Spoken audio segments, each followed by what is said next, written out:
Tywysoges Tylwythen Deg. Roedd Tywysoges mewn gardd hudol yn chwarae a'i phel Mae'r.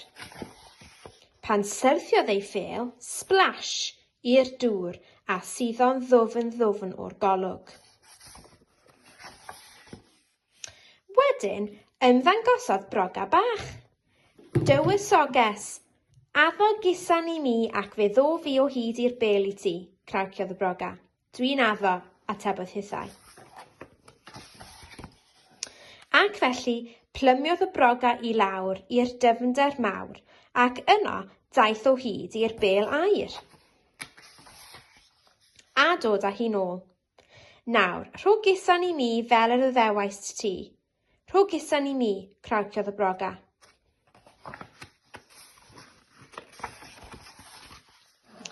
Ond trodd y Tywysoges ei chefn arno. Allai ddim rhoi cusan i ti, dim ond broga wyt ti, hen froga bach hyll, meddai hi. Ac aeth adref i'w phalas, ond yn y bôn roedd y Tywysoges yn gwybod na ddylai hi fod wedi torri ei haddewid. Trieni na allai hi wneud iawn am hyn. Eiliad honno daeth ar y drws. Y broga oedd yno. Plîs wneud i roi cusan i mi, Tywysoges, crawciodd. Gwnaf, medda'r Tywysoges, fe wna fi. Felly penliniodd y Tywysoges a chusanu'r broga, a dyma hyd a lledrith yn digwydd. Cafodd yr hyd ei dorri a daeth y broga